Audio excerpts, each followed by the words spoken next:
go for launch. 5. Quiet, numbskulls. I'm broadcasting. Anything can happen in the next half hour. 4. My friend, we cannot keep this a secret any longer. This whole thing is insane. 3. Quiet, please. I am analyzing. Where's the kaboom? 2. There was supposed to be an earth-shattering kaboom. 1.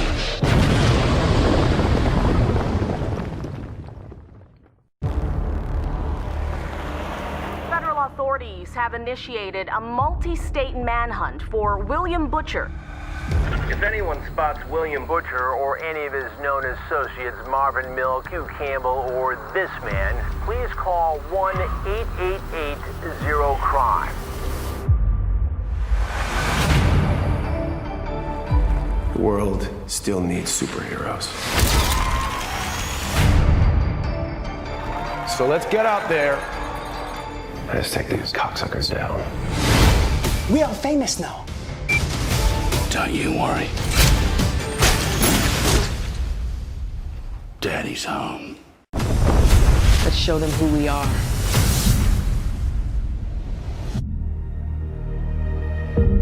We traveled into the future. 930 years. A one-way trip. No going back. Order's Discovery, come in. Discovery, did you copy?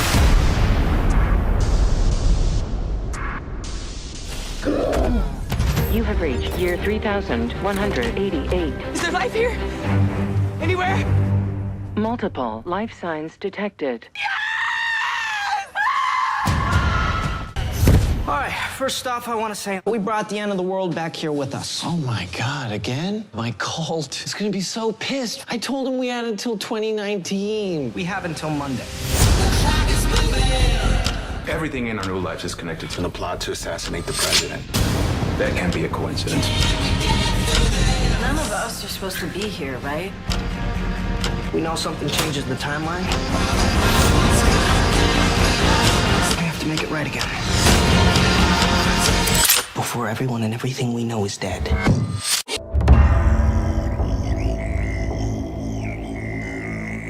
Show me the one whose safety deemed such destruction. You must reunite it with its own kind. Where? This you must determine. The songs of eons past tell of battles between Mandalore the Great and an order of sorcerers called Jedi. You expect me to search the galaxy and deliver this creature to a race of enemy sorcerers? This is the way.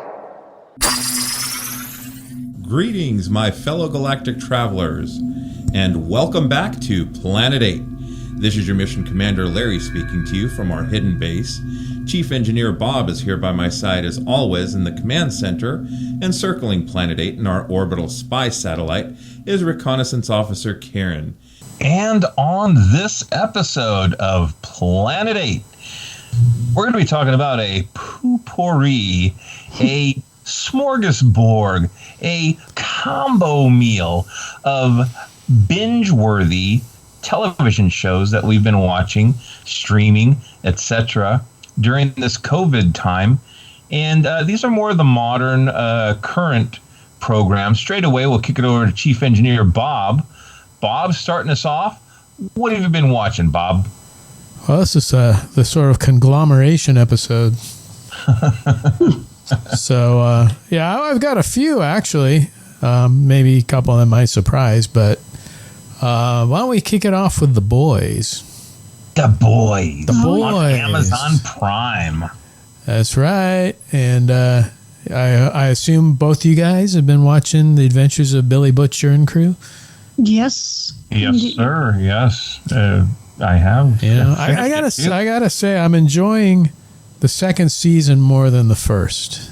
I don't know if you guys feel the same way, but I think that's a good question. With Homelander going more crazy in the second, and then you've got Stormfront, who was pretty interesting. I think. Plus, Billy found his wife, And we find out that she really had a kid with Homelander. Hey, there's spoilers in this episode. We find out that she actually Billy found his wife. Yeah, but we find out that she actually had a kid with Homelander who is developing these powers. I thought, I thought there were more interesting things going on because season 1 just seemed sort of like the introduction season, and we got some stuff, but I think it sort of hit its stride in the second. Yeah, well, it gave a lot of insight into Butcher. And, not just his wife, there was more scenes between him and her, but we also got to meet his father down the road. Oh, that's right. And I thought that was brilliant. I mean, it was very short. Yeah, I actually think that, season 1 was kind of Huey's story. And then season 2 was Billy's story. Yeah, I could see that. Yeah, and you had more, I guess you had more Billy Joel in the first season, right?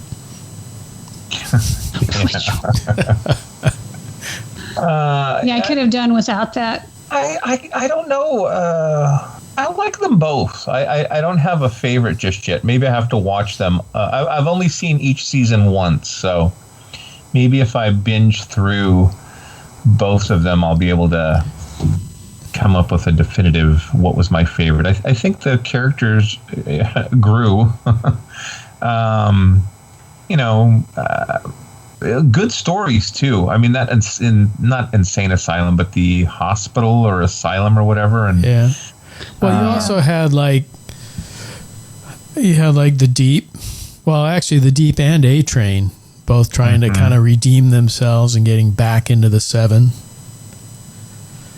And then I thought Kimiko's storyline was pretty good, where she finds her brother and where she's developing, she's able to talk, then she can't talk, then she signs, then, But yeah, I thought all the characters really kind of had interesting things to do. So what did you think about the development of Homelander, other than he's a real ass? I was going to say, I don't know. I didn't think of it as development. He just kind of showed more of his true self. He scares me. He scared me in the first season. He scared me more in the second season. One of the things that I had loved about Ron Moore's Battlestar Galactica, the reimagined one, is from week to week, there were characters that you loved, and then a couple weeks down the road, you'd hate them. And then they'd try to redeem themselves. With Homelander, for a second, he was trying to explain, the scientists. And then he kind of, slipped out of it, back into his personality. I cannot feel sympathy for that character in any way, shape, or form. He is just reprehensible. Well, especially after the scene at the very end of the season, right? When up in the air. I think he's done a lot worse. I could do anything. Yeah. He's done a lot worse than that. I mean, yeah, he's a psychopath. So I think the interesting thing is they brought in Stormfront, who in many ways is just as evil. She's almost more evil in the sense that she knows what she's doing. She's very manipulative. She has the angle of being a white supremacist. Nazi. Yeah, she's a Nazi. Well, she also enabled him. Right. So she was able to take and direct him in a lot of ways. So, who's worse? And she was just as nonchalant in her violence as he was. But, he was sort of, for him, everything was just personal, and he was very, almost mindless in a lot of his destructive acts, whereas she really planned to use it to obtain power over, large numbers of people. So in some ways she was more frightening than he was. Well, I thought the interesting thing was, he really wanted to have a relationship with his kid. Whereas Butcher wanted his wife back, but he didn't want anything really to do with the kid. So it's almost like, instead of both of them trying for the same person, it's like they're both trying for different people who happen to be, together, connected. Mm-hmm. See, I don't think he loved the kid. Butcher would die for his wife. I mean, that was adoration. Homelander was more, I don't know, if he was trying to like relive a different version of his youth, again, going back to the scientists in the lab. Mm-hmm. Did he see more of him, pushing that kid off the roof? Yeah. Like, Jesus. But I don't know. Tough love, man. It was tough love. Yeah, he's a very, I will say he's a complex character. The whole morph person he had pretending to be different people, and that was really gross. I almost stopped watching after that. Well, I mean, Homelander like really, really, really wants to be adored as like the American hero, even though he's like the opposite of that. He wants it on his terms too. I don't think he understands the concept of hero. No. And Walker and I have talked about this before. One of my favorite villains in genre or comic books is Doctor Doom, because Doctor Doom doesn't think he's a bad guy, and the citizens of Latveria love him. They build monuments to him and put flowers, and Homelander's just a bad dude. I don't know. That's my 2 cents on it. Well, I mean, I was reading something today I thought was interesting, and that's that next season 3. Ooh. Homelander has some competition by a hero that's just as strong and maybe just as much of an ass as he is. Mm-hmm. And that's Soldier Boy, who's going to be played by Jensen Ackles from Supernatural. Probably the perfect person to play a complete ass. So yeah, that could be interesting. I mean, he's going to basically feel intimidated. He's going to be, he's going to basically be going up against this guy who supposedly, I guess, has been with his own group. There's like the 7, and then he has his own group. Was it Payback or something? Yeah, I think so. And they've been around like much longer than the 7 have. So he's been an ass, but he's had a lot more experience of being an ass. That will be interesting. We'll see. When is that going to drop? Well, no, not this year. Well, because of the pandemic, they really don't know.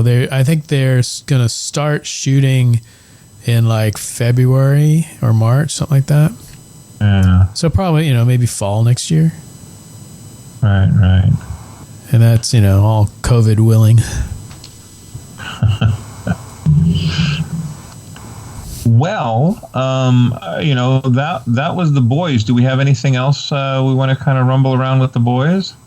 Well, what about Annie / Starlight? Because she had quite a bit of an arc this season. Yeah, she got rid of the chip, and she really committed to the cause. Well, she was like committed to the cause, and then she wasn't, and then she was back in again, and towards the end, she was. Yeah, she was fighting against Stormfront and all that, but right. But then again, she's still part of the 7, so she's walking that kind of thin line of a double agent. She's the inside person, right? Well, she at the end of the last episode, she's back in her original uniform. Mm-hmm. So she feels confident enough, I guess, that she can kind of do what she wants, or she has enough pull or push or whatever that she can, assert herself to a certain degree. Mm-hmm. Mm-hmm. Push.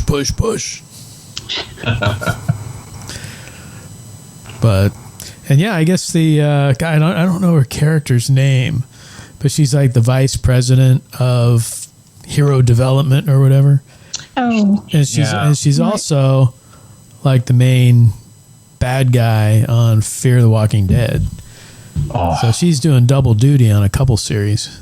Dude, let me tell you, the first 2 episodes of Fear, I know we're talking about The Boys, but man, where they're taking Morgan, amazing, absolutely amazing. Morgan's great.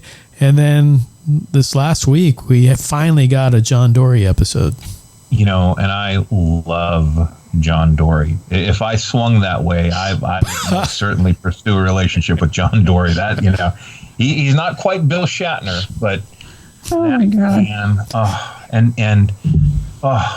God, so much better. Larry's waxing over. I love The Walking Dead, but it is so much better than The Walking Dead right now.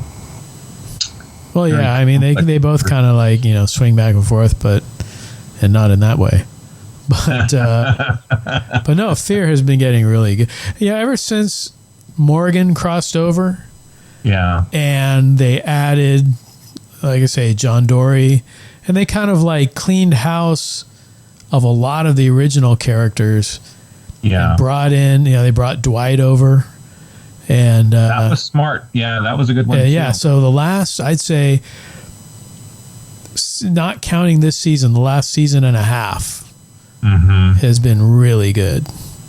Well, you know, and I hated when they killed the mom and they killed the stepdad, and you know, he got shot in the ass in a helicopter or something like that. I mean, it was like, that's just, they almost lost me. I just saw him in something recently. I can't remember what the heck it was. I know I know he was in the Meg, but he was in another show recently. But maybe we should stray back to something Karen would like to talk about. Yes. We'll get away from the Walking Dead world and get back into. And I'll tell you what. Unless there's something else with The Boys that we miss, we'll kick it up to the satellite. And my dear friend and yours, Karen, what have you been binging or watching or streaming, etc.? Well, I don't know. There's a lot of things, but this is true. Based on some of our conversations, I think it would be the same thing as me not watching Walking Dead. I don't think you guys watch some of the stuff that I'm watching. Of course, I know we're at some point going to discuss Mandalorian, so I'll leave it for the end of the podcast. I think we all watched Umbrella Academy. Oh, yes. Yes. So if you guys want to talk a little about that. We can talk about that. And hey, if you want to throw a little something out there, maybe you know. You can clue us in on something, and maybe we'll get into it. You know, all right. Well, I think I'm going to start watching that. What was it? Raised by Wolves? I did mention Raised by Wolves pre-podcast, so that's on HBO. It's a sci-fi series put together. Well, I don't know, produced, I think, maybe by Ridley Scott. I think he may have directed the first couple of episodes. Mm-hmm. It's an interesting show. I don't know quite what to say about it because it was, especially the final episode, was just so out there, just so completely bizarre. I think I need to watch it again because it was like so many things happened in it that went off in a direction. I can't say much about it because you guys haven't seen it. It wouldn't make any sense. But basically, the premise is that it's set far in the future, and Earth is at war between these two factions, one of which is religious, the other of which is not.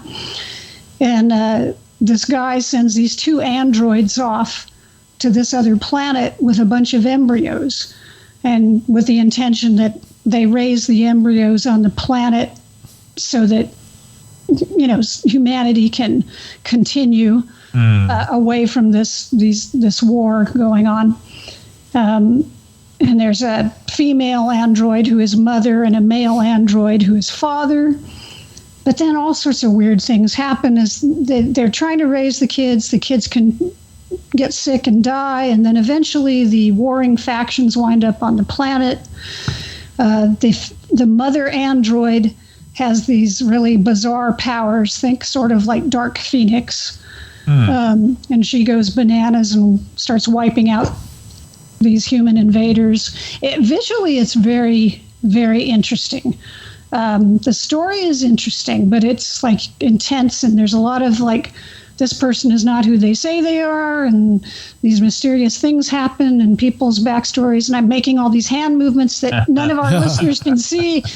There's a lot of like maneuvering behind the scenes and secret stories, and then there's something weird with the planet itself, some sort of mystery, and that's when I was like, oh God, don't let this be like Lost.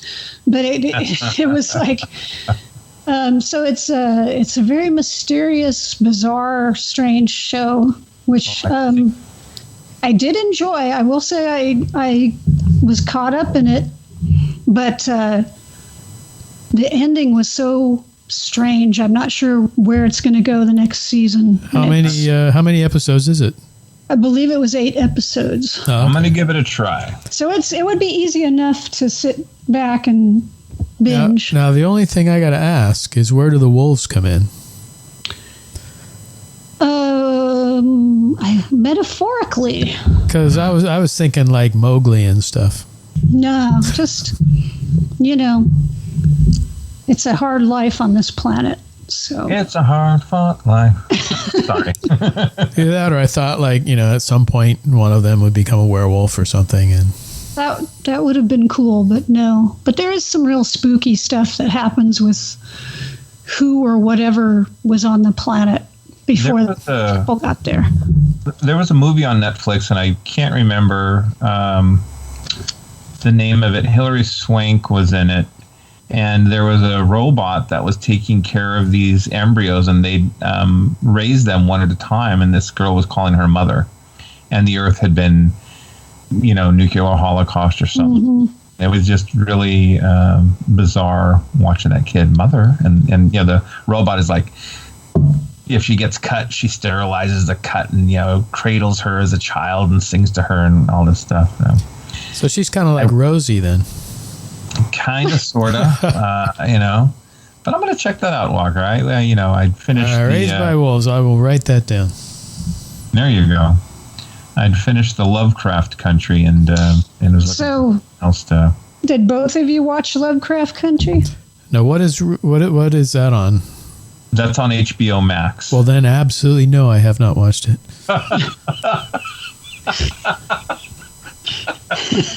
You guys, the listeners are at a disadvantage because Bob's facial expression and Karen's hand waving. I guess I'm my, but that was great. Well, no. I would say absolutely no, because I'm too damn cheap. Well, actually, see, I haven't worked since March, so I can't pay for all these different services. So it is pretty ridiculous, all the services. I mean, I can do Prime, and I'm doing Netflix because they were already existing. I was already paying for them, but I can't just start arbitrarily adding services. Right. Well, the problem is you get 5 or 6 of these services, and you still can't find the Hammer movie you want to see. Well, so it's kind of going back to The Walking Dead, for instance. I was watching Fear and Beyond last night, and Beyond is just a big snooze fest. Let me tell you, I cannot get into that.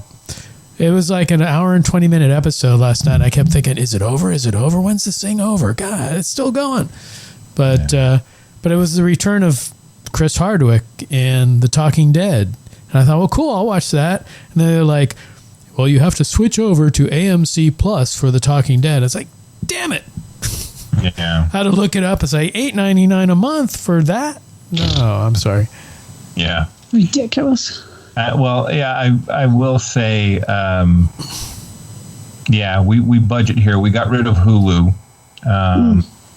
Got rid of DC, but then DC doesn't do all their content moved over to HBO Max.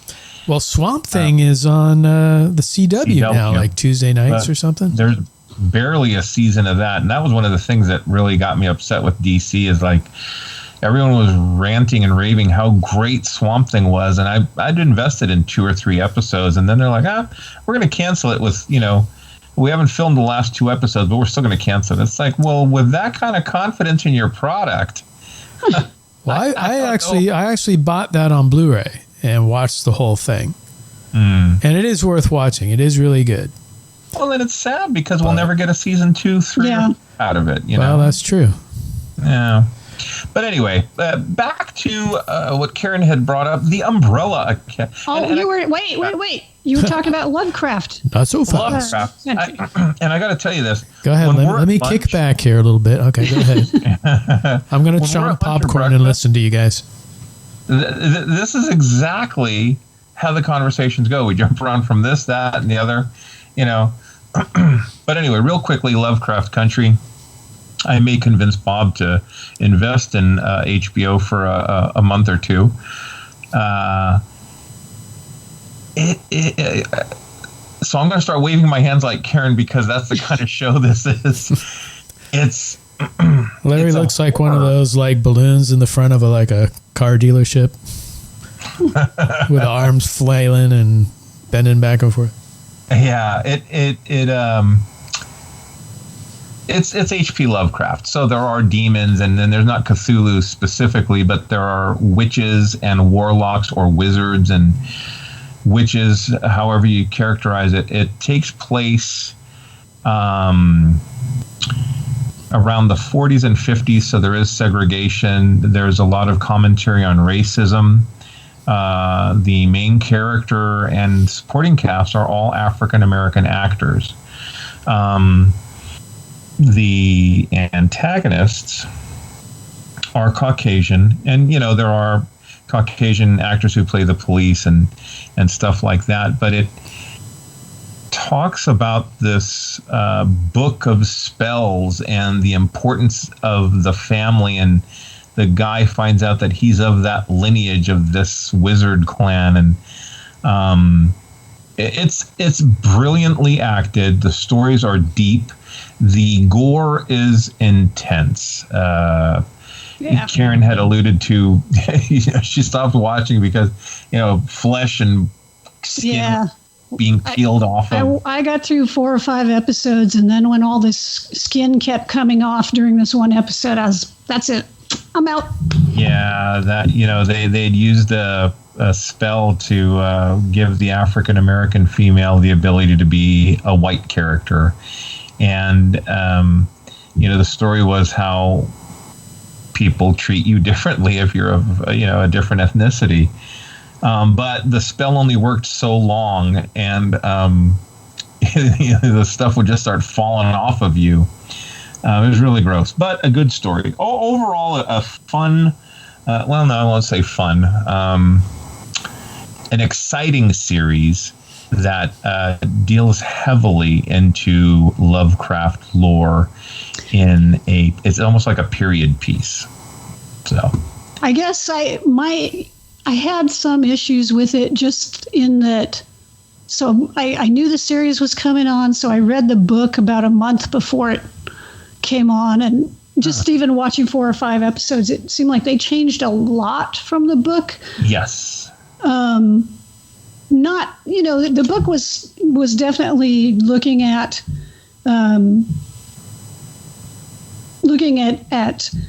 racial injustice from that lens of Lovecraftian mythos. Because Lovecraft himself was a racist. If you go back and read some of his stuff, there's a racism in it, which is often hard for people to, if you have an author you really like, it's really hard to separate the works from the person, and that, I think, was one of the things that the writer was dealing with in the stories too, trying to inject it with some of this sort of mysticism and occult stuff that Lovecraft did, and also talk about segregation and things that had occurred.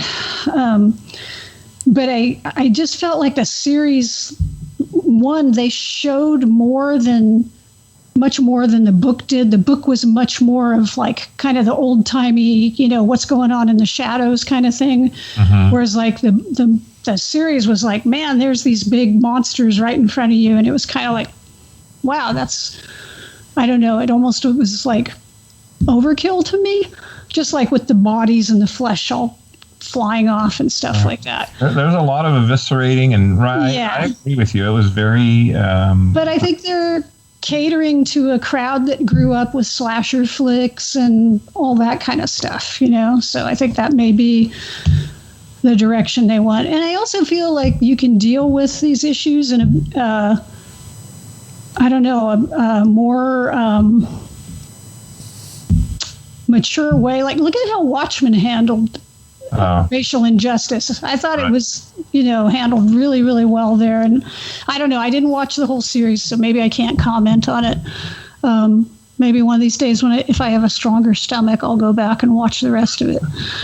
But anyways. So I'm going to have to wait for that to come on to something else. Either come out on Blu-ray or, goes over to something I can watch it on. Well, I we'll leave it with this, that I think it's a good story, and I can't think of the name of the author who wrote the book. It was based on Lovecraft's works, but the book is called Lovecraft Country. And Walker, you said you read it, right? Mm-hmm. Yeah. Yeah. But they were saying, they had to take different turns, and I kind of did the same thing with Game of Thrones. But if you could take the gore, the story is a great story, and Bob and Karen haven't seen it, so I'm not going to get into the ending and stuff, but it's one of those endings that I loved. I really, really liked it a lot. So, excuse me, let's go to, we were talking about Umbrella Academy. I think we've all seen that one, right? Yep. We have, indeed. And I think that's another one, too, where I liked the second season more than the first.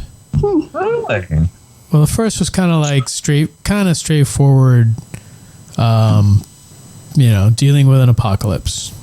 Of course, it's a Vanya created apocalypse, but after that apocalypse, then they get thrown.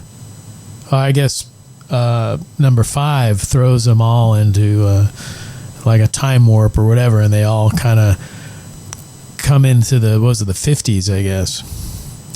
And, it was the early 60s, right? Because it was right around the JFK.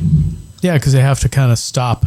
Well, they have to stop one of their members from stopping the JFK assassination. Mm-hmm. I like that, Bob. I have to really think about the first season, because I just watched the second season. Well, not just watched it, but more recently than the first. The first, I really liked that no one knew Vanya had powers. Mm-hmm. And when they found out, not only did she have them, but this was like Dark Phoenix type. She like really had them. Right. The other thing I like is number 5. That kid, and he's gonna grow. I mean, that's just the nature of life. By the time season 3 comes out, I don't know how. Well, he's a time traveler, so I guess I can kind of monkey around with his growth spurts that way. But he was a great character. I really enjoyed his interacting with his future self or his older self right around the JFK assassination and playing around with that. That was a highlight for me. Well, yeah, I mean, just to see this kid running around and doing adult things and having adult thoughts and what have you. But he's definitely an interesting character. Then you have like Luther, who's kind of more the big thug. Literally, Luther, I never really had a. I don't know. I just he never really grew on me. Now, Allison, I thought was interesting, especially being back in the early '60s, where she wants to go in the diner. They won't let her go in the diner, but she has that sort of the powers of suggestion. Right. I heard that you blah blah blah. Yeah, I heard a secret that. Here's the thing too. I thought that was a good story because imagine coming from modern times and going back to a period where your freedoms were not what they were today, or you're treated differently. You're a person at a time. How would you deal with that? So that was a good story. Well, plus they were kind of landing at different times because she had already had a relationship and she was married to this guy for like a year before anyone even shows up, so she, basically had her life. She was starting her new life. And she lost her powers for some time there too, because her throat had been slashed. So by Vanya. Yeah. So she had to cope as like not only an average person, but even less, because she couldn't communicate very well. Right. So that was an interesting plot. Yeah, I don't know. I was still thinking about whether I like the first season or the second season better. I mean, there's a certain charm to the first season in discovering who all the characters are. Right. So. Well, even like Klaus. Equally. I mean, Klaus got there and he started a whole cult. That was. And then there's also Ben. He's like interacting with Ben because he's the only one that can see Ben's ghost. Who's like taking over his body here and there, and yeah, Ben's like, let me just borrow your body. I really like this girl, and he's like, all right, and he's talking to the girl. Well, I don't want to be too forward. She's like, what forward? Me, you, and the other girl, did it the other night. And he's like, we what? Damn you, Klaus. But yeah, no, Klaus. I don't know. I wasn't really all that intrigued by Klaus in the first season, but I thought he really kind of came to in the second, I guess. Yeah, I give you that. He's got the most humorous bits in the whole series. He does, and he's like the more. I felt he was more tortured. Also, very dynamic actor. I can't think of his name. He had the boyfriend when he was serving in the war. Yeah, in Vietnam. Yeah, but appearing in the early 60s, Vietnam hadn't happened yet, and he's trying to convince the kid who would grow up to be his boyfriend in Vietnam not to go to Vietnam because he had been killed there, and he has no idea why this guy, why he's trying to convince him not to join the military, and he can't just say, hey, there's this war coming up and you're going to die. Right. I mean, I'd probably go to the bottle as well. I mean, that guy, he played the tortured soul very well. But then he had like the funniest bits too in the thing. I mean, a great actor. Yeah, he was good. Well, especially when he's like arguing with himself. Although it's he's really arguing with Ben, but yeah. What do you guys think about Diego? In the first season, I was kind of Second season, when he goes to the not the academy, he goes to the what the time travel board. The mental asylum? Oh, the other bureau. place. Yeah, where he works for the bureau. He kind of came into his own. Well, he was actually, even though Five is the kind of brains behind the operation, it was actually Diego that figured out what was going on and what was going to cause the apocalypse. That's true. I think credit. So he came through. For me, Diego, at first I thought, oh, this guy's just very one-dimensional, and I wasn't very interested. But then what got me more interested in him was when you saw the affection he had for their mother, the robot, and how broken up he was over her, and how devoted he was to her. So it showed that he had this big facade of being this tough guy and everything, but really he had these deep feelings and kind of that need that everybody has for like their mother. That was a nice touch. Well, their quote mother was pre-Android back in the early 60s when they got there. Mm-hmm. Yeah, they got to meet her for the first time, and Yeah, they're all calling their dad father and her mother, and they're both like, "Who are you people?" You know. In fact, Hargrave is like, you know, even in the future, I can't be your father. I hate kids. I would never have kids. You know. I will say that I enjoyed the ending of the second season more than I did the ending of the first season. The first season was okay ending. The second season ending, nice. Oh gosh, now I'm trying to remember the ending. Well, Vanya is basically going nuclear in, what was it, the CIA or FBI office there? Which was like right a block away from the JFK caravan. Right, so it has some of her residual power. Mm-hmm. And he, is a kid, so by the time he catches up with current times, is he going to be good? Is he going to be bad? Yeah, we don't know. We'll see. And then when they do return, they were very careful not to change things, the whole butterfly effect. Right. And they don't return to the Umbrella Academy. They return to the Canary Academy. Right. So they wind up in that alternate reality. And Ben is there, right? And Ben is alive and well. Right. Interesting, yes. So yeah, it definitely sets up an interesting third season. COVID willing, whenever we get it. I'm looking forward to that one. That's going to be good. And one of the things I like about Netflix, and no, it's Netflix, right? You could just binge through the whole, however many episodes, 8, 10, 15 episodes. With the stuff on Amazon and HBO, it's week after week. Well, it's something to be said for that, though. I don't know. I kind of like it. Like, Mandalorian only comes out once every week, and it builds up some anticipation. It's kind of nice to have something to look forward to. So, saying the last season on The Mandalorian, the child got kidnapped, and then we had like Christmas and New Year's, and so there weren't episodes for like 2 or 3 weeks, and everybody was like chomping at the bit, like, what happened?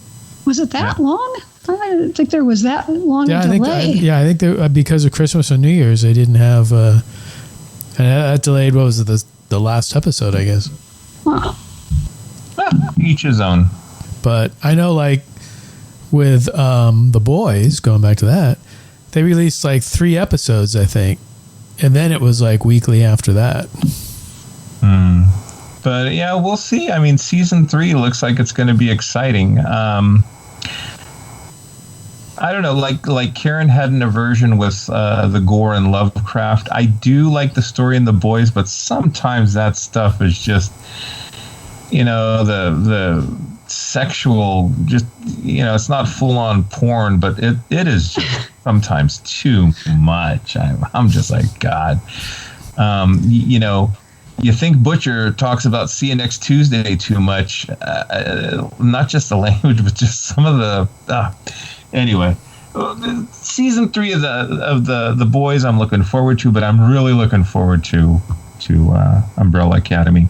Or will it be the Canary Academy? I don't know. Well, I hope we get a season 3. I'm a little disappointed Netflix has canceled a few series that I was looking forward to. Well, I think it said, Stranger Things is canceled after the next season? Like after season 4?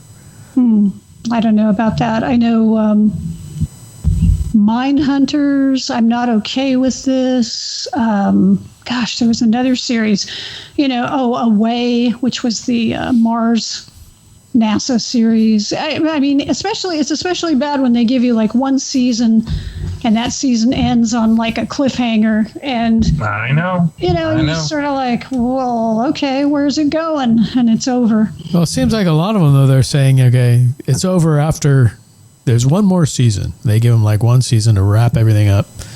Like I say with Stranger Things, they got one more season, wrap it up. Sabrina, that has one more season, then they have to wrap it up. Even The Walking Dead has one more season, wrap it up. 2 more for The Walking Dead. Well, they've got like 6 bonus episodes for season 10 or something, and then season 11 is the last one, but that's going to be a bigger one, like 24 episodes instead of 16 or something. Well, with Stranger Things, you figure that the kids are getting older, so they're going to grow out of the series. I mean, if they plan to just do the series while they're still in school, not elementary, but high school. So about time for them to retire.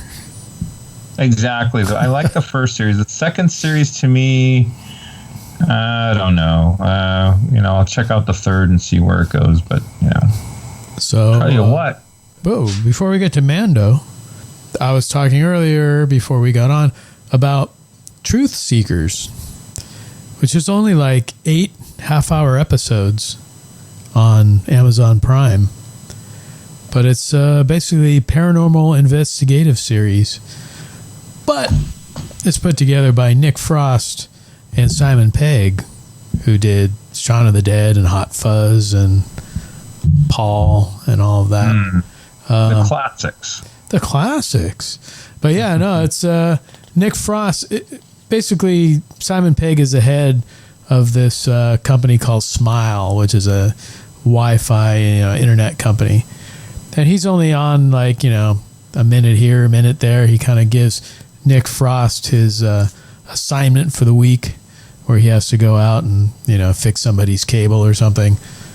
But as he does this, he's also on the side, he's a paranormal investigator. So he goes out to these places and see, I think I've told my ghost story here before, but I had an AT&T guy come out and say he had a little encounter in my basement with a ghost. So I was always thinking, wow, these guys, they go out to all these houses, they must see weird things and whatever. So that's kind of what this series is like. And Nick Frost, his father, is played by Malcolm McDowell, who is hilarious in this thing. He's this old cantankerous person that's always trying to get his nose in the business and stuff. And his partner, this guy who's a Wi-Fi guy in training but gets dragged into all the paranormal stuff, is this actor Samson Kayo. And his character name in the series is Elton John, which is kind of a running joke through the thing, because he'll introduce his this is my assistant Elton John. Oh yeah, right.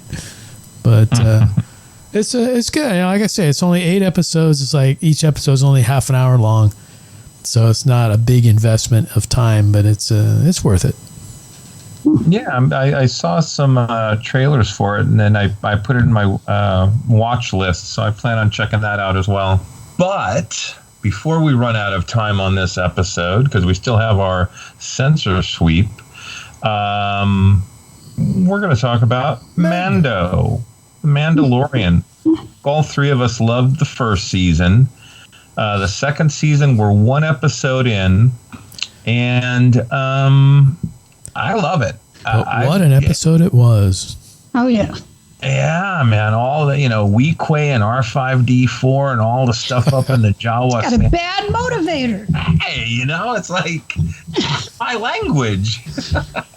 What I love about The Mandalorian, and they continue to do with this first episode, is they take the universe that we know from the original trilogy and they just expand on it, right? I don't feel like I'm getting, a whole bunch of fan service necessarily, but I feel like they're taking things that we've seen before and then they're like opening up the door even more and showing us more stuff. And it's like, okay, yeah, you saw this thing, but did you see this stuff over here? And it was right here. And it's like, oh, okay, they're building on what we had before and building on it in a way that makes sense and is respectful and, makes it even more colorful and interesting and just continues what we saw before. And it's, I just love it. It's just perfect. Well, yeah, it's The Mandalorian is more Star Wars than any Star Wars since the original Star Wars. Yeah, no, the original trilogy. I think you just give me the original trilogy and Mandalorian, and it's like, oh, this is cool. I'm happy. Right. Yeah, man. You know, my wife, Jazz, she knows of, you know, she's seen Empire and stuff. And when the marshal walks through the door and she's like, "Hey, that's not Boba Fett." I'm like, yeah, "That's right. He's a little too skinny. Not Boba." He's kind of skinny and beat up. Although when he got out of that Sarlacc pit, maybe that's all that was left of him, right? Exactly. But no, I was watching it with Ensign Michael, and that last scene where you see the guy on the dunes there. As soon as he turned around, Michael just like lost it. He was like practically dancing on the couch. Well, and see, Jazz is not that much of an aficionado for aficionado. My God, It's late. An aficionado conduit for these things. And she's like, "Who's that?" And I'm like, "That's the clone. That's Boba. Remember when Django?" And she's like, "Oh, yeah. Hey, is that why you named your first dog Django?" And I looked at him like, well, "I guess it is." But back to the show. No, man, I hear what you guys are saying, something to look forward to, anticipation of the next episode, but my God, this is a long week. Yeah, but see, like, it's going to be, what, another 8 episodes? 8, yep, that's so what they're you saying. know, they're only a half an hour, so you binge through them all in a day, and then what? At least now it's stretched over 8 weeks, right? Right. Well, and one of the things that I liked, keeping again with the tradition of the original Star Wars, you know, Chapter 4, this episode, the first episode of the second season, is called Chapter 9. Yeah, they just kept going. Right. I kind of like that. Well, and we may not see that individual. Oh, yeah, I guess we already said it was Boba Fett. Never mind. And I said to somebody, "Oh, it's Boba Fett." Somebody who doesn't know Star Wars very well. I said, "Oh, that was Boba Fett," and they texted it to somebody else, and that person texted back to them, "Oh, I guess that's a nice theory." I'm like, "It's not a theory, dude. It's Boba Fett." Anyway, we might not see Boba Fett till the end of this season. You know, they may just hold on to that as like a little savory nugget that we have to sit here going, oh, when is he going to show up? You know, and they may make us wait for it. But I don't mind, because I trust that when they do bring him back around, it's going to be fantastic. So, you know. Or will they bring him back around? Well, maybe next season.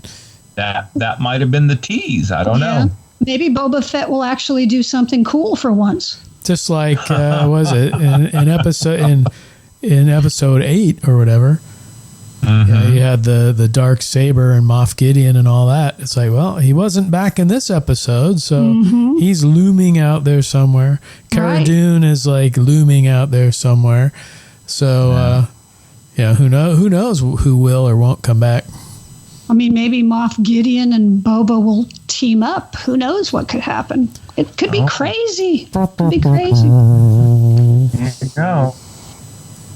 Well, it's an exciting time to be a Star Wars fan, and it's funny that the excitement is on the small screen on a pay service rather than this event movie, you know, in a theater. But yeah, I'm like Bob. Yeah, give me more Mando. I'm fine with it. See now, yeah, it's on the small screen, but like when you look at this episode, it looked like a movie. Oh, I mean, the production values and the effects and everything. It could have been in the theaters if it was longer. Yeah. Oh yeah, it was gorgeous. Maybe, absolutely. Who knows? Maybe when this COVID is over, they'll do like a Mando marathon. Well, they could do like they do in Japan, and they just like take, you know, segments from each episode and combine it all into like a 2-hour movie. Yeah, 2-hour movie condensation and release it in theaters. Well, we'll see. That'd be cool too. Well, we can't say enough good things about the Mando, but ladies and gentlemen, friends, let us talk about it once we get more than one episode in, right? Yeah, we'll be back. Trust me. We'll be talking about this more. But it is that time. Unless there's any last-minute honorable mention, binging shows, network shows, streaming, whatever. Not me. Although, let's talk about weekly. Ultraman Z. Every Friday, there you go. I get a new episode, and that's going to be I think 26. They're on 21 now. Well, there you go. Chief is the Ultraman fan. I am a Trekkie. Love it or hate it. I'm really digging the third season of Discovery. Well, yeah, I was going to say we've got a couple seasons or a couple episodes in on that too, right? Yeah. Yeah.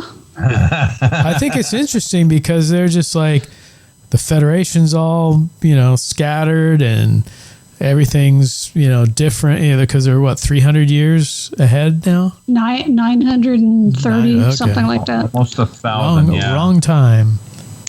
Long time. I wish I had as much enthusiasm for the new Star Trek series as I do for Mandalorian, but I feel like it's not in as capable hands. I guess that's all I have to say about that. That's okay. I talked to Walker about this offline a couple days ago, and my sincere hope, I didn't say this at the time, Walkie, my sincere hope is that 10 years from now you'll look at Discovery the way you look at Enterprise. Because I know when Enterprise first came out, Walker would have nothing to do. They shouldn't be naked rubbing blue gel on their body. Well, that does still bother me. So that was pure crap. But anyway. No,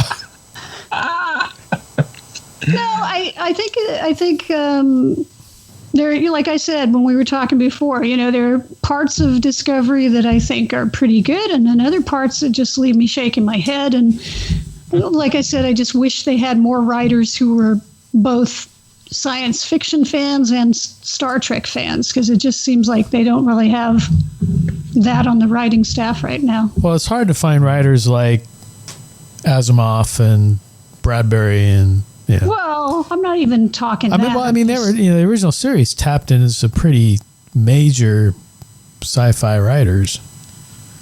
Yeah, but if you look at Next Generation, they didn't necessarily have, these old classic sci-fi writers, but they had some good people who understood science fiction, they understood drama, and they understood Star Trek. So. What are your feelings on Pike then, if they're doing a series with Pike and crew? I don't know. We'll see what happens. My biggest issue with that whole thing was the guy playing Spock and how they portrayed Spock. But we'll see.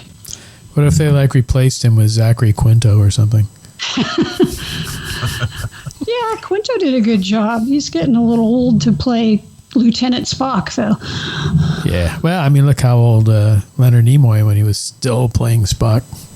Still putting the ears on. But he was old. He was getting older, and Spock was getting older, so it kind of worked. But anyway, we digress. We digress, but that's okay. That's what we do. We covered a lot of ground this episode. We did. A lot of good shows. We'll see, going into the winter months, what we'll be binging on. Other than Mandalorian. Well, we have all the Marvel stuff coming up at some point, right? WandaVision and Falcon and the Winter Soldier and What If and whatever else.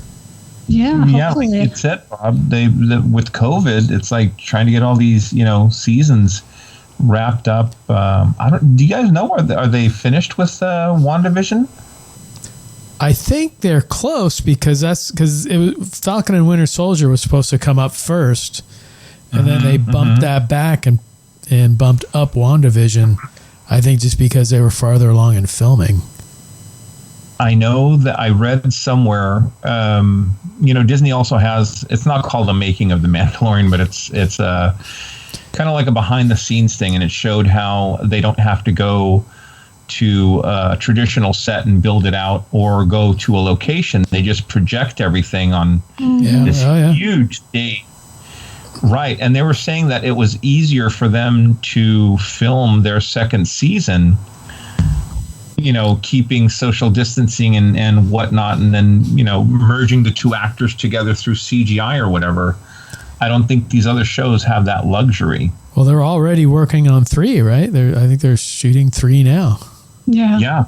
Yeah. So I think one of the things I heard about Falcon and the Winter Soldier was that there was supposed to be things in that happened based on the Black Widow movie coming out first. Okay. And that they were going to have to go back and do some reshoots because now Falcon and the Winter Soldier was going to come out before Black Widow.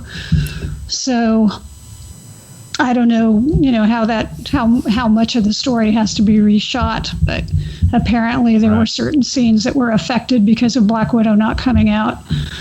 So, but I think we're supposed to get, WandaVision in November. Oh, it is November. Oh my goodness. Sometime this month, maybe?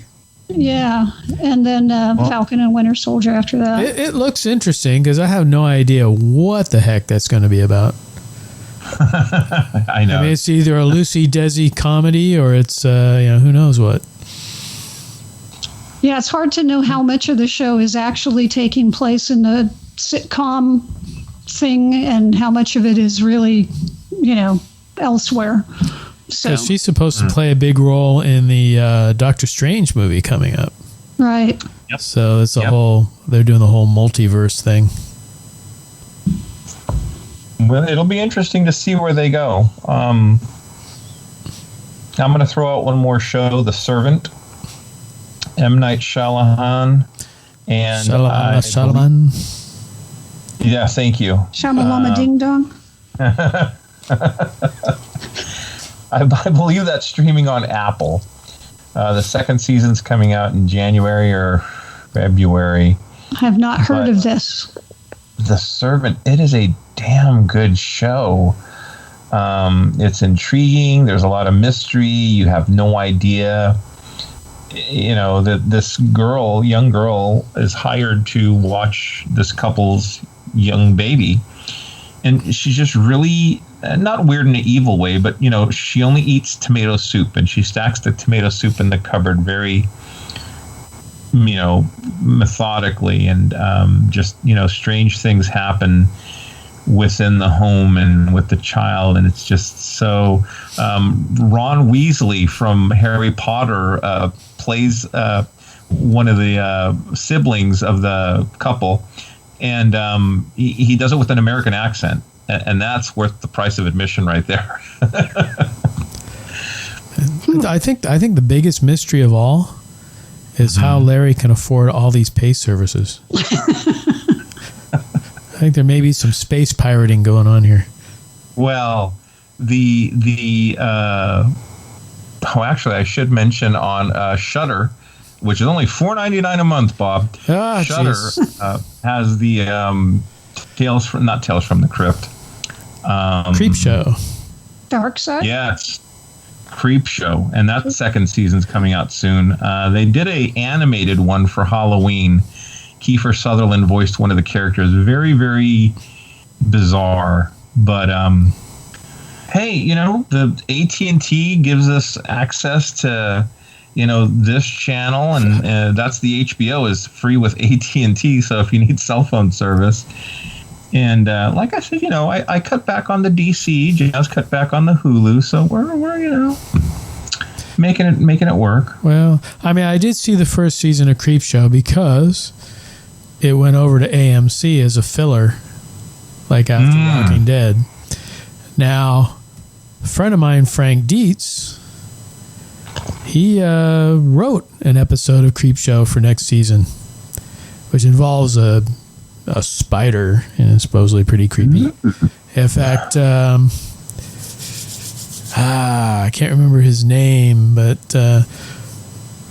from Walking Dead, the guy who plays Eugene, he's going to be in that episode. So Frank is working with Eugene right now. I can't think of the actor's name, but that's cool. So maybe, just maybe, we can get Frank on the show to talk about it. when we get closer to Creepshow season 2 coming out. Josh Dermott. Josh Dermott, that's it, yes. Okay, thank you. Josh Dermott is starring in the episode. That is cool. That would be nice. I really, really enjoyed the time we had with Judith O'Day a couple of episodes ago, so it'd be nice to bring someone else on. Well, I will. Planet 8. I will speak to Frank and see if he can come up to Planet 8. I will say, Bob, if I did cut back on my streaming services, I might be able to afford more monsters. So I'll think about it. See, I need my monsters, so. I had gotten something. My anniversary's coming up. Jazz picked me up something. Anytime something new comes into the office here, I take Bob's advice, just squeeze everything together and find a place on the shelf for it. So, well, see, Chief Engineer Bob does not really get paid for doing the engineering on Planet 8, and I haven't worked in 6 months now, at least. I haven't had this much time off since before kindergarten. It's like, I don't know what to do with myself half the time. I guess I gotta get more pay services and watch more TV. Well, I tell you what, the graphics that you put up on YouTube, and this is a big plug, if you guys haven't been out to our YouTube channel, man, Bob does a great job putting that stuff together. Because I've got all the time in the world. We have new episodes, and we also have the best of Planet 8, and Bob put some fresh graphics on some of our past recordings. But talking about collections and squeezing things and making room, Bob has this episode's sensor sweep. And, I'm fortunate, Walker and I are fortunate. We kind of know what he's going to be sharing. And folks, you better squeeze your collectibles together and find more room. Bob, take it away. Push, push, push. Push them back to push them together. Yeah, I don't know how many more sensor sweeps I'll have because I'm going to run out of money pretty soon. But sell. No. Yeah, that's the thing. I won't sell, so I'll go broke. So anyway, I'll have the best collection in the poorhouse, though. Now, but this sensor sweep, I was going to talk about some collectibles that are actually pretty cheap. So they're right in my wheelhouse right now. And that's the Mego figures. Now, I'm not really into the Mego style and the Mego figures. In fact, the only one I had before this was Dracula, and that's because Larry gave it to me. But but I got to say, I just got the Fly. And the reason I got the Fly, that was the very first horror / sci-fi movie I ever saw in my life when I was a wee lad. And that's what pushed me down this path and got me into all this stuff that I'm into now, and eventually got me on a Planet 8. So finding that they had a Mego figure, and we're talking the David Hedison Fly. This is not the Jeff Goldblum Fly. Not the Goopy Fly. Not the Goopy Fly. Yeah. Was it the Bundle Fly or the Brundle Fly? Brundle Fly. No, this is the... Bob, isn't it hard to find... Bob, isn't it hard to find, action figures or figures of that version of the Fly? I don't even know if there was any. Did Sideshow do one? No, I don't think so. So this is been to a lot one of the conventions first collectively. And I did meet David Hedison at a WonderCon once, and he had his book about making the Fly, and he signed it for me. That was my only Fly collectible up until now. So I got the Fly. Next one up, I guess I got to get that too, is Creature from the Black Lagoon. Dun, dun, dun. And, how can I pass up the Creature, right? That Creature looks pretty good. They've done some Megos before. It does look good. As good, but this one looks really nice. Now, there's a Mondo Creature coming out, too, that's a foot tall. But that thing's a couple $100, $175, something like that. That right now is out of my price range. But But no, I hooked up with this guy on Facebook, Frank Wojo, and he's a Mego dealer. He can get me these Megos without me having to go and search Walmart and Target and whatever and getting frustrated and all that. So he sent me. Isn't that Sci-Fi Bob? What's that? Isn't that Sci-Fi Bob? I don't know. He doesn't like me anymore. He deleted me a while back. Oh, no. So, well, Frank sent me a list. I'm going to read it off really quick because I don't want to take up too much time. But Wave 9, which comes out like December, January, is Batman, Superman, Wonder Woman, The Creature, Chucky, and Saru. Now, Saru is from Discovery, right? Mm-hmm. And then we've got Wave 10, which comes out like January, February. And that is Pennywise, I guess the burnt version of Pennywise, Willy Wonka. Now, I don't know if that's the Johnny Depp Willy Wonka or if that's going to be the Gene Wilder Willy Wonka, but it's Willy Wonka. Mask of the Red Death, which I think could be pretty interesting. Q from Star Trek. Locutus. The Hammer Dracula, Christopher Lee Dracula. And Ultraman. So I have Ultraman on order, of course. Wave 11, which comes out February, March, is a plush Stan Lee, which I can't even picture what a plush Stan Lee is going to look like. Hannibal, Teen Wolf, the main antagonist from Jeepers Creepers, Candyman, Michael Burnham, which Karen will have to pick up, Captain Pike, The Bride of Frankenstein, and Ultra 7. So I have Ultra 7. Bob, did you say plush Stan Lee? Yeah, plush Stan Lee. Is that like the inflatable? Oh, no, sorry. That's Planet 8 After Dark. My bad. I thought you already had one. No, that's Captain Kirk. Stanley. Hey, that's right. Yeah, you know, I heard they're coming out with a John Dory version, but yeah. And the last wave, which is like March, April, is going to be Green Lantern, Flash, Riddler, and Avatar: The Last Airbender. So there's a lot of Mego stuff coming. And for me, out of all that stuff, I think I'll definitely get Ultraman and Ultra 7. But I'm intrigued by Mask of the Red Death. I'm gonna have to see how that looks. It's Vincent Price, right? Yeah. He's got kind of that Victorian outfit and the skull, and it's a lot of figures. Yeah. So they need to do a Dr. Phibes. Look up Frank Wojo, Wojo, on Facebook, and he can get you this stuff without you having to go out on hunts. He's your main man. He's the man now. He's the supplier.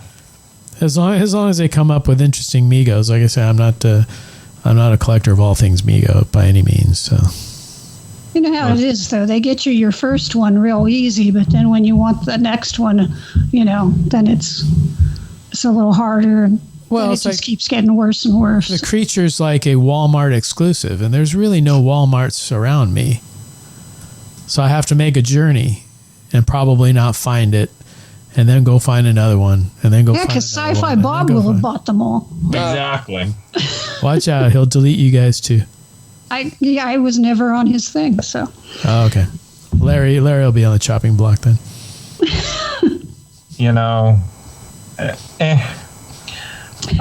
What was funny is while Bob was reading that list, you guys can't see us, but Karen's sitting there and she's like reading something or writing down something. I'm writing it down. Bob would say, "Oh, this figure," and Karen's like, "That figure." Ooh, it was very expressive. Ooh, ah. So I know the Christopher Lee Dracula was one. The Creature was one. I have no poker face. You know that. God, Bob, that is like a very kind of like a hodgepodge list, even though they're in waves. There's a little I mean, none of them are related. I mean, Right, like why Willy Wonka in this mix with like Dracula, Locutus, and Pennywise? It's like, what in the hell? When I was going around, they originally hit Target when they re-released the Megos, and it was the Gorn I was looking for, and they had like Norm from Cheers, Cutie from Facts of Life. Well, you had Norm and the Gorn. It's just like, Alice from the Brady Bunch. And the Gorn. Did they have Fonzie too? Angel. I know. Yeah, Fonzie. Yeah, all the sitcom characters, and then if you were lucky, you'd find like a Star Trek character or Frankenstein. Right. I don't know how many times I'd go into a Target and it would be like, man, I'm so sick of these Brady kids or whatever. It would be just like, man, where's the Star Trek? Did you ever get your Gorn, Larry? I did. I ended up paying an arm and a leg on eBay for it. It's like by the time you factor in your time and the gas driving around from town to town, now just on. There is a online thing called Big Bad Toys. Big Bad Toy Store. Yeah. Yeah, and they got stuff for like $15. I mean, I got that's where I got the Fly. Yeah, there you go. Or Bob's friend on Facebook. He'd probably get it to you quicker. Yeah. Less hassle. Now, here's a question, Bob. Are you going to open them or display them, or are you going to leave them in the package? I usually take them out of the package and throw the package away, but I did keep the Fly in the package just because it has that really special sentimental value going for it. It was very cool, though, right? Because it's not a picture of the figure or a picture. It's like, right, it's from the film. And, we'll see with the creature. Because I have so many creature figures out of the package and stuff. If I got room, I may keep them in the package. We'll see. Ultraman, Ultra 7, I don't know. We'll see. It's always a hard decision. Yes. Bob's infamous. It's not hard for him, and he like throws the boxes away and stuff. I'm like, boy, he's got some cajoneses. Well, I mean, I gained a lot, and I mean a lot of storage space throwing all those boxes away.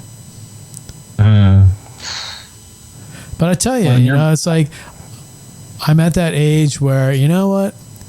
I'm going to die with this stuff. I'm not getting rid of this stuff. And the last thing my daughter's going to want to do is match up boxes with toys. Yeah. So, it's kind of like, here they are. And I think she already said she's going to just let my friends have their pick of what they want. So. Well, assuming. So you guys have to outlive me. Yeah, I was going to say. And suddenly I'll have a whole bunch of friends after this episode. Well, Bob, you're not that old. I mean, my grandfather was old. He wouldn't talk about his collection. He'd talk about hemorrhoids in his hearing. So, trust me, you're... What? Yeah, exactly. Bring me my special pillow and some batteries for the hearing aid, boy. Well, the amazing thing is, like, I see people my age, like, years ago. Yeah. And, man, they look old. Yeah, exactly. You see somebody like in his 50s, like maybe in the 1970s or 1980s, and they look like they're about to drop in the grave. It's Bob, amazing. I mean, I love both of you, but it is so cool that you're sitting there watching The Mandalorian with your girlfriend's teenage son. I mean, that's something to be said. My grandfather, I'd have to watch the Waltons and what was that guy that would play and a 1 and a 2? Lawrence Welk. Yeah. Lawrence Welk. So God love you, buddy. Hey, look, on that note, what were you going to say, Bob? No, go ahead. Yeah, I was going to say, gone on that note, long Bob, enough. can you play some Lawrence Welk to get us out? A 1 and a 2 and a turn on the bubble machine. Q, Topo Gigio. Guys, all right. On that note, this will conclude this transmission from Planet 8. We would like to thank all of our intergalactic audience for listening. Be sure to head on over to our website at www.planet8podcast.com, where you can get more information on this episode's topic. For more conversation, find us on Twitter at Planet8Cast. Or on Facebook at facebook.com/Planet8Podcast. We want to thank you guys for tuning in each and every episode. We look forward to your input and opinions. Until next time, this is Planet 8 signing off. End transmission. By George, he's got it. It is the end.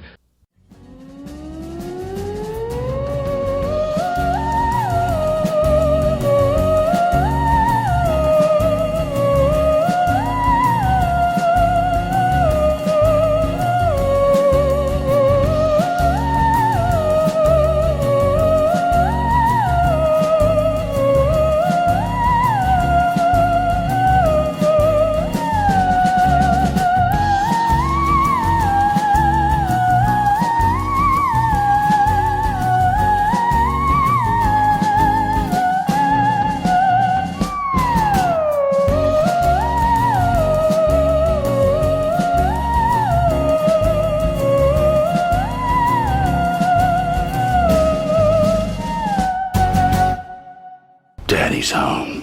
This is the way.